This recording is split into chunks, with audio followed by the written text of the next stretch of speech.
Hello students, welcome to तमालीस classes where knowledge is for all. तो आज हम जो बात करेंगे वो टॉपिक है एक्सोक्राइन ग्लैंड्स। तो ये जो पार्ट है, this is the third part of my previous class of introduction to glands. जबकि मैंने फर्स्ट में बताया था, आपको इंट्रोडक्शन दिया था इन माय फर्स्ट पार्ट के में मैंने आपको क्या बोला था अबाउट एंडोक्राइन ग्लैंड्स। और ये जो थर्ड पार्ट है, this is about exocrine glands. ठीक है, तो ये तीनों क्लास आपको पढ़ना है ताकि आप इंटायर ग्लैंड को जान सके, इंटायर सिस्टम को आप जान सके। ठीक है, so let's start with exocrine glands today. Okay, and wait till the end क्योंकि एंड में हम बताने वाले हैं आपको बहुत सारे फन फैक्ट्स। ठीक है, तो स्टार्टिंग विद एक्सोक्राइन ग्लैंड्स। तो कौन कौन से ग्लैंड इसमें आ जाएंगे एक्सोक्राइन ग्लैंड्स में? सबसे पहले हम थोड़ा ब्रश अप करते हैं हमारी प्रीवियस हमारे नॉलेज को। Okay, so what are exocrine glands? Those glands which are releasing enzymes and other chemicals into our body, into other organs or surface through ducts. ठीक है, तो ये क्या करते हैं, डक्स के थ्रू अपने सिक्रीशंस को रिलीज करते हैं। कहाँ पे? टू द टारगेट ऑर्गन या फिर टू द टारगेट सरफेस। ठीक है, हम इतना तो समझ में आ गया है एक्सोक्राइन ग्लैंड्स क्या करते हैं, सिक्रीशंस। फाइन, अब इसमें कौन कौन से आते हैं? Very very easy. सबसे पहले आपका आई आता है। आईज क्या करते हैं, टीयर्स आपका रिलीज होता है। फिर माउथ सलाइवा रिलीज करते हैं। फिर आपका स्किन से आपका स्वेट रिलीज होता है, सेबम रिलीज होता है। फिर ब्रेस्ट से मिल्क रिलीज होता है। फिर liver bile juice, pancreas pancreatic juice, stomach से एंजाइम रिलीज होता है। फिर आपका इंटेस्टाइन से म्यूकस रिलीज होता है। तो these are all the exocrine glands. बहुत इजी, आपको पता है। और ये क्या करते हैं, ये रिलीज करते हैं टू अ डक्ट। देखिए, हम राइट साइड में देखिएगा, यहाँ पे मैंने ऑलरेडी एक पिक्चर दिया हुआ है। ओके, तो लेट्स सी द पिक्चर। ये देखिए, ये क्या है आपका, ये आपका सिक्रीशन। सपोज ये आपका एक ऑर्गन, जो आपका ऑर्गन है, जो ग्लैंड है, यहाँ से रिलीज हो रहा है। ठीक है, तो ये एसिनस मतलब ये जो पार्ट है, इसमें क्या होता है, एंजाइम्स रिलीज होता है आपका। ठीक है, देखिए ये रिलीज हो रहा है एंजाइम्स। ये देखिए डक्ट है, डक्ट के थ्रू आ रहा है, आके ये रिलीज हो जाता है। अब या तो वो किसी ऑर्गन में रिलीज होगा या फिर किसी सरफेस में रिलीज होगा। ठीक है, तो ये होता है आपका काम of the exocrine glands. Next हम आएंगे about type of exocrine glands. सबसे पहले आपका आता है स्वेट ग्लैंड्स। स्वेट ग्लैंड्स क्या करते हैं, आपका स्वेट रिलीज करते हैं। और हमारे बॉडी में जो स्वेट ग्लैंड्स है, तो एक one of the sweat glands is out here, eccrine sweat glands को कहा जाता है। एक्राइन स्वेट ग्लैंड्स ये क्या करते हैं, वो हमारे एंटायर बॉडी में के सरफेस में होता है। तो ये क्या करते हैं, this will control our, this will release sweat and also ये जो स्वेट होता है ये नॉन ऑयली टाइप के होते हैं। And what do sweat do, sweat controls our body temperature. आपने देखा होगा, आप जो आपको बहुत जब गर्मी लगती है तो क्या होता है, आपका स्वेट रिलीज होता है और देन आपको ठंडा लगने लगता है। तो ये जो क्या था, हमारे जो बॉडी टेम्परेचर इसको कंट्रोल करते हैं। ठीक है, सेबेशियस ग्लैंड्स ये हमारे स्किन में होते हैं। सेबेशियस ग्लैंड्स ये क्या करते हैं, सिबम रिलीज करते हैं। और ये जो सिबम है ये आपका ऑयली होता है, याद रखिएगा। स्वेट नॉन ऑयली, ये आपका ऑयली। और हमारे जो बॉडी में जो आपका हेयर होता है, जो स्किन होता है, इसको क्या करते हैं, लुब्रिकेट करके रखते हैं, प्रोटेक्ट करके रखते हैं। नेक्स्ट आपका सलाइवरी ग्लैंड्स, जो हमारी बकल कैविटी में होता है। ये सलाइवरी ग्लैंड्स क्या करते हैं, सलाइवा रिलीज करते हैं। ठीक है, तो सलाइवा जो सीक्रेट होता है वो क्या करते हैं, हम जब कुछ खाना खाते हैं तो हम हमको तो च्यू करना पड़ता है ना। तो for chewing the saliva is required. Okay, chew करते हैं, उसको swallow करते हैं। फिर डाइजेशन के टाइम पे हमारा सलाइवरी जो है आपका क्या एंजाइम रिलीज करते हैं, salivary amylase. Go back to my digestion class, तो उसमें मैंने ऑलरेडी बताया हुआ है about all the enzymes, about all the part of the body which are taking part in the digestion process. ठीक है, check my that class of human digestive system. तो ये है आपका अब हम बात करें अबाउट सलाइवरी ग्लैंड्स। तो ये क्या करते हैं, सलाइवा रिलीज करते हैं। और सलाइवा क्या रिलीज करता है, सलाइवरी एंजाइम रिलीज करते हैं। ठीक है, तो ये हमारे माउथ का जो फूड है उसको च्यू करने में हेल्प करते हैं। ऑल्सो हमारे जो inner part surface of the mouth है उसको लुब्रिकेट करके रखते हैं, उसको ड्राई नहीं होने देते हैं। और जो इनर लाइनिंग है हमारा टिश्यूज का, उसको प्रोटेक्ट भी करते हैं। ठीक है, नेक्स्ट है आपका लैक्रिमल ग्लैंड्स। आँख का जो आंसू गिरते हैं ना, वो कहाँ से गिरते हैं, वो यहाँ से गिरते हैं, टीयर ग्लैंड्स। ठीक है, तो ये हमारे जो आंखों को मॉइस्चराइज करके रखते हैं। हमारा जो अपर लिड है ना, ये ऊपर यहाँ से रिलीज होता है ये टीयर्स। ठीक है, नेक्स्ट है मेमोरी ग्लैंड्स। मिल्क सिक्रीशन होता है जो कि एक बेबी के इम्यून सिस्टम को डेवलप करने में हेल्प होता है। फिर आपका सेरेमिनस ग्लैंड्स है हमारे कान में। आपने देखा कि कान से कभी कभी कुछ सिक्रीशन रिलीज होता है, ईयर वैक्स भी बोलते हैं उसको। हमारे कान में से कुछ रिलीज होता है सिक्रीशंस, तो ये कौन करता है, ये सेरेमिनस ग्लैंड्स रिलीज करते हैं, ठीक है। ये क्या करते हैं, हमारे कान में कोई इन्फेक्शन से हमें बचाते हैं, और या फिर कुछ डैमेज होने से ये हमारे कान को बचाते हैं, ये सिक्रीशन। नेक्स्ट है आपका स्टमक ग्लैंड। स्टमक ग्लैंड्स क्या करते हैं, एंजाइम रिलीज करते हैं ताकि हमारे पेट में जब खाना जाता है तो वो खाना वो ब्रेक हो सके, टूट सके, और क्या कर सकते हैं, वो उसको डाइजेशन के तरफ पे भी इसको हेल्प करते हैं, और कुछ कुछ इंपॉर्टेंट न्यूट्रिएंट्स एब्जॉर्ब करने में भी हेल्प करते हैं। नेक्स्ट है आपका ब्रूनर ग्लैंड्स। ये जो ब्रूनर ग्लैंड्स है, यहाँ पर हमारा जो इंटेस्टाइन है वहाँ पे डुओडेनम बोल के है ना, तो ये डुओडेनम में ये जो फर्स्ट वाला जो पार्ट है ऑफ आवर इंटेस्टाइन, तो ये डुओडेनम में ये रहता है ब्रूनर ग्लैंड्स। ये क्या करते हैं, ये म्यूकस प्रोवाइड करते हैं, और ये हमारे म्यूकस क्या करता है, ये हमारा जो इंटेस्टाइन है वो एसिड, स्टमक से आपको पता है स्टमक से एसिड रिलीज होता है, उससे प्रोटेक्ट करता है, और ऑल्सो डाइजेशन और एब्जॉर्प्शन में ये हेल्प करता है, ठीक है। नेक्स्ट है मैकेनिज्म। कौन कौन से मैकेनिज्म यूज किया जाता है फॉर रिलीजिंग द सिक्रीशंस। तो यहाँ पे हम आएंगे, बात करेंगे अबाउट 3 टाइप ऑफ मैकेनिज्म। पहला है आपका होलोक्राइन, ठीक है। पहले आपका होलोक्राइन है। ये जो होलोक्राइन मेथड है ना, ये जो होलोक्राइन मैकेनिज्म है ना, ये इसको कहा जाता है मोस्ट डैमेजिंग, क्योंकि ये क्या होता है, जब सिक्रीशन होता है ना, ये डैमेज कर सकता है हमारे सेल्स को। तो ये क्या होता है, देखिए यहाँ पे ये आपका है, ये वाला देखिए है होलोक्राइन। इसमें क्या होता है, आपका जो होलोक्राइन है, ये क्या करते हैं, जब रिलीज करते हैं ना, तो कुछ कुछ हमारे सेल कंटेंट्स पे रिलीज होता है, और सेल भी आपका रिलीज होता है, ठीक है। ये डिसइंटीग्रेट, हमारा जो मेन सेल है उससे डिसइंटीग्रेट होकर वो रिलीज हो जाता है, ठीक है। और जब नया सेल जो कैसे फॉर्म होता है, माइटोसिस, तो हमने ऑलरेडी देखा ही है, सोल्यूशन से सेल, नया सेल प्रोड्यूस होता है, फॉर्मेशन होता है। तो याद रखिएगा, जब इसमें जब सेल लाइसिस होता है, तो जब बेसिकली क्या है, सिक्रेशन करने में हेल्प करते हैं।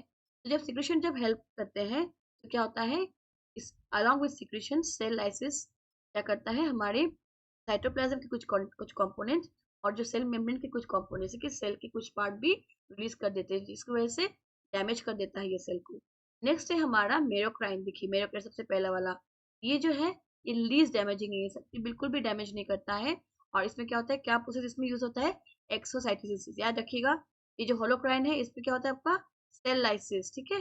और इसमें क्या होता है आपका एक्सोसाइटोसिस। इसमें क्या होता है आपका, ये ओपन अप हो जाता है आपका सेल, और अंदर बाहर अंदर से वो जो सिक्रेशन है वो रिलीज होते हैं, ठीक है। इसका एग्जांपल है स्वेट ग्लैंड्स। और जो हमने पहला वाला देखा था सेबेशियस ग्लैंड्स, इसमें आपका क्या था, सेबम रिलीज होता है ना। और ये आपका क्या है, आपका स्वेट ग्लैंड्स, इसमें स्वेट रिलीज होता है। नेक्स्ट है एपोक्रिन। एपोक्रिन बीच वाला देखिए, इसमें क्या हो रहा है आपका, ये इससे थोड़ा ज़्यादा डैमेजिंग है, लेकिन इससे थोड़ा कम डैमेजिंग है। ये बीच का है, ठीक है, बीच में है, ये दोनों से के बीच में है ये। तो जो आप हमारे जो बॉडी में जो वेसिकल्स होते हैं, उसमें से जो रिलीज होता है सिक्रेशंस, वो आ जाते हैं एपोक्राइन ग्लैंड। जैसे कि आपका मेमोरी ग्लैंड्स, मेमोरी ग्लैंड्स है, वो क्या करते हैं, वो ये एपोक्राइन मैकेनिज्म यूज करते हैं for releasing it's secretions. Next है टाइप ऑफ, ये तो ऑलरेडी बताया है।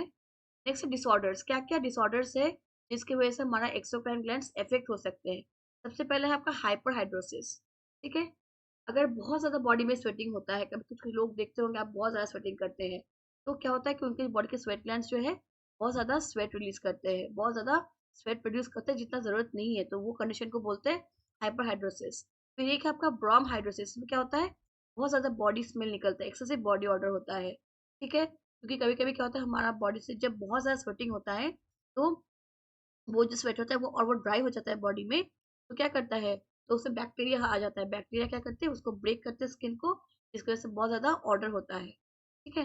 नेक्स्ट आपका एक्ने वल्गरिस। ये क्या होता है, ये जो हमने सेबेशियस ग्लैंड्स देखा था ना, तो क्या होता है कि जब सेबेशियस ग्लैंड्स से जब सीबम निकलता है ना, तो ये एक्ने प्रोड्यूस करते हैं कभी कभी, ओके। तो ये एक्ने प्रोड्यूस करते हैं, तो ये आपका एक प्रॉब्लम होता है, जो कि एक्सोक्राइन ग्लैंड्स को अफेक्ट कर सकते हैं, ठीक है। It can lead to pimples, देखा ना पिंपल्स, वो सब, ठीक है। नेक्स्ट है आपका सजोग्रेंस सिंड्रोम, ठीक है। सजोग्रेन सिंड्रोम क्या होता है, इसमें ये आपका एक ऑटो इम्यून डिसऑर्डर है, ओके। एक ऑटो इम्यून डिसऑर्डर है। तो इसमें क्या होता है कि हमारे जो माउथ का जो मॉइस्चर है ना, उसको रिड्यूस कर देते हैं, कम देते हैं। तो ऑब्वियसली क्या होगा, आपका आपका मुंह ड्राई हो जाएगा, आपका जो आँख है वो आँख का टीयर्स भी ड्राई, क्योंकि ये दो चीज में इफेक्ट करते हैं, एक है आपका लैक्रिमल ग्लैंड्स, और एक है आपका सैलिवरी ग्लैंड्स।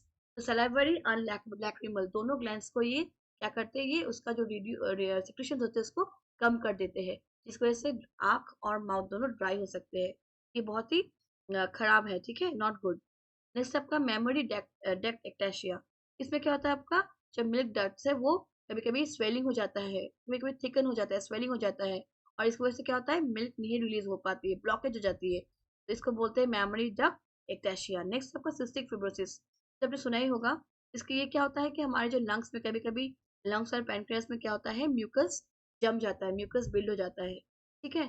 तो ये this leads to formation of cystic fibrosis. और ये क्यों होता है, एक प्रोटीन होता है हमारे बॉडी में, ठीक है, एक प्रोटीन है, कभी कभी क्या होता है उस प्रोटीन को अगर म्यूटेशन हो जाता है, और ये प्रोटीन क्या है, ये हमारे जो बॉडी में जो स्वेट रिलीज होता है, फिर जो म्यूकस रिलीज होता है, डाइजेस्टिव फ्लूइड से रिलीज होता है, उस चीज को ये जो प्रोटीन है वो इन्वॉल्व होता है इसके प्रोडक्शन में, ठीक है।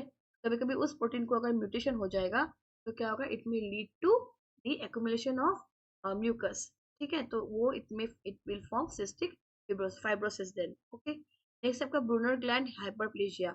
ये जो है ये आपका नॉन कैंसरस ट्यूमर है। कहाँ होता है ये, डुओडेनम में, हमने पढ़ा था ना कि जो ब्रूनर ग्लैंड डुओडेनम में होता है, तो ये क्या होगा आपका नॉन कैंसरस ट्यूमर है, नॉन कैंसरस ट्यूमर जो कि डुओडेनम में हो सकता है।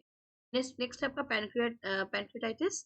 ये क्या है कि आपको पता है कि पैनक्रियास एंजाइम रिलीज करते हैं, है ना, प्रोड्यूस करते हैं, तो ये क्या करता है, पैनक्रियास को प्रिवेंट करता है टू रिलीज दोज एंजाइम्स, तो it may lead to pancreatitis, ठीक है। तो ये कुछ डिसऑर्डर्स है, कंडीशंस जो कि अफेक्ट करते हैं एंडोक्राइन एक्सोक्राइन ग्लैंड्स को। This is all about exocrine glands, and please do subscribe to my channel for more such videos. And तो क्योंकि मैंने आपको बताया था कि आपको मैं कुछ इंटरेस्टिंग बात बताऊंगी, तो सबसे पहले हम बात करेंगे अबाउट ये जो एंडोक्राइन ग्लैंड्स है, ये आपको पता है, आप जब बहुत ज़्यादा स्ट्रेस लेते हैं ना, तो हमारे जो एंडोक्राइन ग्लैंड्स है वो हिल जाते हैं। क्यों हिल जाते हैं, क्योंकि आपको पता है कि एंडोक्राइन ग्लैंड्स हमारे बॉडी में क्या करते हैं, हार्मोन्स रिलीज करते हैं, एंजाइम रिलीज करते हैं।